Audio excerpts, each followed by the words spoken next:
Okay, this is Random Thoughts 16. Yes, Random Thoughts 16. Now, Donald Trump has won the election. Donald Trump is our president-elect. And now that Donald Trump is, in fact, our president-elect, it's time to look at what Donald Trump said he would do in his first 100 days. You know, it's now time to look at exactly what he said he would do. And we have to hold him to what and the things that he said he would do. He said, therefore, on the first day of my term of office, my administration will immediately pursue the following 6 measures to clean up the corruption and special interest collusion in Washington, D.C. He said, first, propose a constitutional amendment to impose term limits on all members of Congress. I can definitely agree with that, and that needs to be done. I'm on board. Second, a hiring freeze on all federal employees to reduce federal workforce through attrition, exempting the military, public safety, and public health. I'm on board with that. That makes sense. Third, a requirement that for every new federal regulation, 2 existing regulations must be eliminated. That's just stupid. Federal regulations are not like tit for tat. If you have one that makes sense, you may have 2 others that make sense as well, but you have to eliminate 2 of them? Doesn't make sense. That's crazy. Fourth, a 5-year ban on White House and congressional officials becoming lobbyists after they leave government service. I agree with that. That's great. Let's see if he actually does it. Fifth, a lifetime ban on White House officials lobbying on behalf of a foreign government. That is outstanding. Let's see if he can do it. Sixth, a complete ban on foreign lobbyists raising money for American elections. That is already the law. It just needs to be enforced. And if it's enforced under President Trump, then fine. That's great. Sounds great. He said on the same day, I will begin taking the following 7 actions to protect American workers. First, I will announce my intention to renegotiate NAFTA or withdraw from the deal under Article 2205. NAFTA has not been good for America. I think it is time to revisit it. That just makes sense. Second, I will announce our withdrawal from the Trans-Pacific Partnership. Let's see if he follows through with that. I think that's something he's going to flip-flop on because there are just way too many interests who want that. Third, I will direct my Secretary of Treasury to label China a currency manipulator. That could be true. That's an interesting thing. That's interesting. Fourth, I will direct the Secretary of Commerce and the U.S. Trade Representative to identify all foreign trading abuses that unfairly impact American workers and direct them to use every tool under American and international law to end those abuses immediately. That sounds great as well. Let's see if he does it. I think that's well needed, and it's been needed for a while. But will he do it? Fifth, I will lift the restrictions on the production of $50 trillion worth of job-producing American energy resources, including shale, oil, natural gas, and clean coal. Okay. Climate change is real. Climate change is a problem. And this 5th thing that he's promised is not going to help that. 6th, lift the Obama-Clinton roadblocks and allow vital energy infrastructure projects like the Keystone Pipeline to move forward. Oh, okay. So he probably isn't going to be against the pipeline that our Native Americans are against going through their land. He's probably not going to be against that either. Ugh.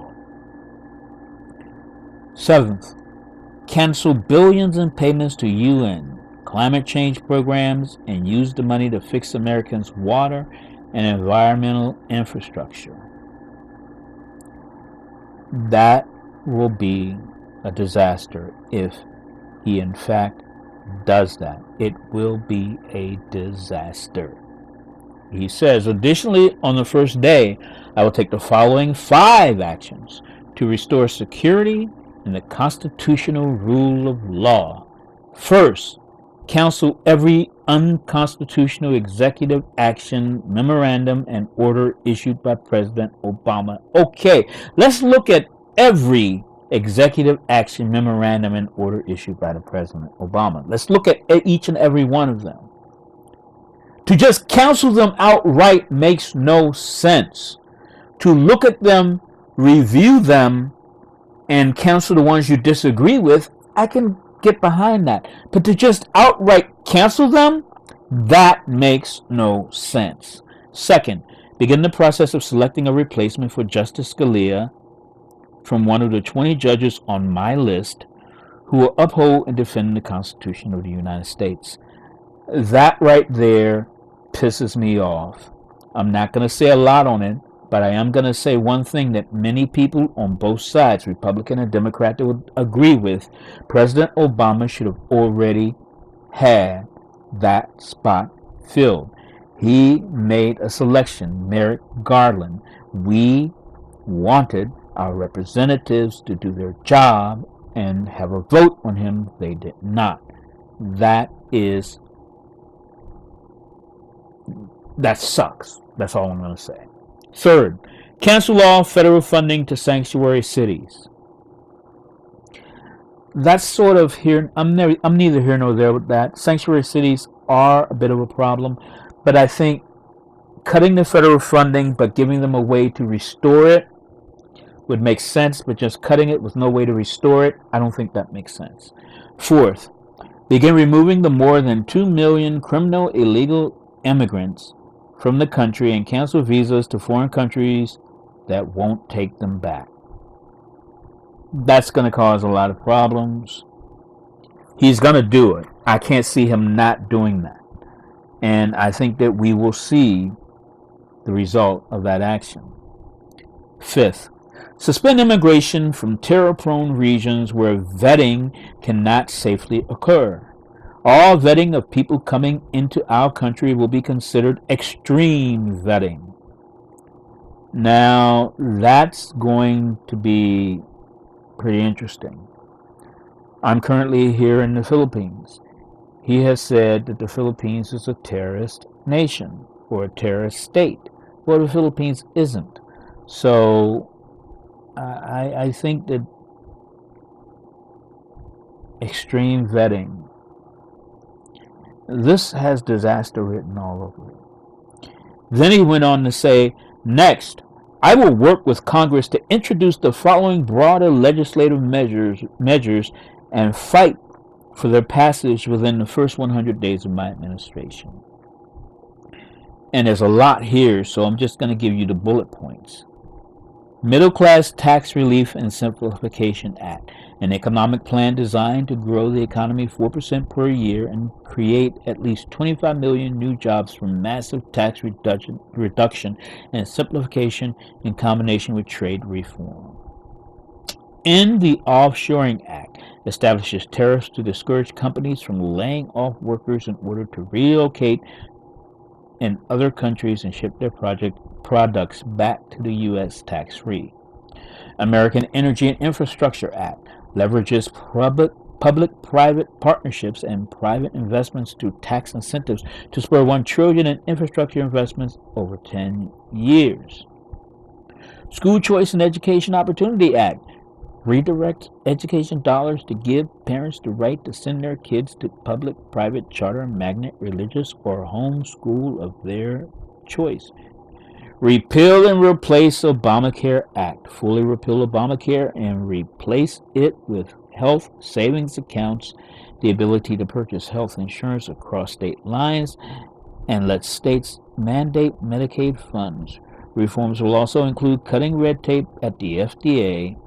There are over 4,000 drugs awaiting approval, and we especially want to speed the approval of life-saving medications. That will be a disaster. Making the Affordable Care Act work makes sense. Doing away with it and trying to put something in its place, not so much. Let's see what he actually does. We know what he has said. Let's see what he actually does. Now, the Affordable Child Care and Elder Care Act allows Americans to deduct child care and elder care from their taxes, incentivizes employers to provide on-site child care services, and creates tax-free dependent care savings accounts for both young and elderly dependents with matching contributions for low-income families. Let's see if he does that. The End Illegal Immigration Act fully funds the construction of a wall on our southern border with the full understanding that the country, Mexico, will be reimbursing the United States for the full cost of such wall, establishes a 2-year mandatory minimum federal prison sentence for illegally re-entering the U.S. after a previous deportation, and a 5-year mandatory minimum for illegally re-entering for those with felony convictions, multiple misdemeanor convictions, or 2 or more prior deportations. Also reforms visa rules to enhance penalties for overstaying and to ensure open jobs are offered to American workers first. That will be the one thing that any cost savings realized from his other plans. This will erase it all. This will erase it all, because there's a cost involved in building the wall. There's a cost involved in enforcing the law, and mandatory minimum sentences cost money. Mandatory minimum sentences will always cost more money, and it will eat up any benefit that we get from anything else he does. Restoring Community Safety Act reduces surging crime, drugs, and violence by creating a task force on violent crime and increasing funding for programs that train and assist local police, increases resources for federal law enforcement agencies and the federal prosecutors to dismantle criminal gangs and put violent offenders behind bars. That makes no sense to me. It just doesn't sound like something that will work. Okay, so let me clear my throat, take a pause, and let's look at the rest of what now President-elect Trump has suggested. Restoring National Security Act rebuilds our military by eliminating the defense sequester and expanding military investment, provides veterans with the ability to receive public VA treatment or attend a private doctor of their choice, protects our vital infrastructure from cyber attack, establishes new screening procedures for immigration to ensure those who are admitted to our country support our people and our values. That right there will cost more money, and it is something that there are good parts to it, but there are bad parts to it. Implementing this is going to be difficult at best. Now, the last thing he has on here is Clean Up Corruption in Washington Act. I like the sound of that. Clean Up Corruption in Washington Act enacts new ethics reforms to drain the swamp and reduce the corrupting influence of special interests on our politics. On November 8th, Americans will be voting for this 100-day plan to restore prosperity to our economy, security to our communities, and honesty to our government. This is my pledge to you. And if we follow these steps, we will once more have a government of, by, and for the people. In some ways, what he says is true. I cannot dispute it. But let's go back to one of the things in this. I can go back to many of them, but I'm going to go back to the one thing. His Restoring Community Safety Act reduces surging crime, drugs, and violence by creating a task force on violent crime and increasing funding for programs that train and assist local police, increases resources for federal law enforcement agencies and federal prosecutors to dismantle criminal gangs, and put violent offenders behind bars. That can work. But who will be the target of it? Will it be the same targets that we've seen year in and year out, decade in and decade out? Who will be the targets? How will the targets be determined? Will the targets be determined by, I don't know, by studies that have by studies that have looked at certain populations more than others and not America as a whole? If those studies are used, then we will have a lot of the same problems that we have right now, where it would be disproportionately administered on minority populations. The first 100-day plan that he put out has a lot of good things about it, acceptable things about it, and things that are a concern. So now the real question is, the things that he proposed, will these be the things that he actually does? I think that remains to be seen. I think when he put out this plan, if he knew he was going to be elected, then let's see what he does. But I can guarantee you, a Republican president, a Republican House, a Republican Senate, he's not gonna get most of what he wants, except the things that they wanted to do before he was elected. The Affordable Care Act, or as they refer to it, Obamacare, that's going to be dismantled. That's going to be done away with, and they are going to come up with a plan. They're going to come up with a plan. Let's see what it is. I think that right now we don't have a choice. We are in wait and see mode.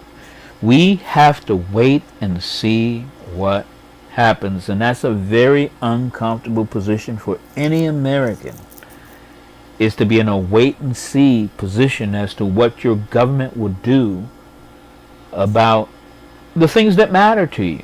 So with that, I'm going to sign off.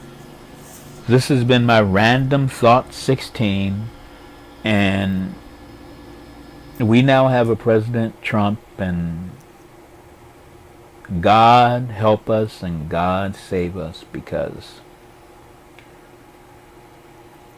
this is his proposed plan. Let's see what his actual plan is once he actually does get in office. He may actually do all of this exactly as he's saying he will, and he may get the cooperation of the Congress and the Senate, and they may put it all through. But let's see what happens.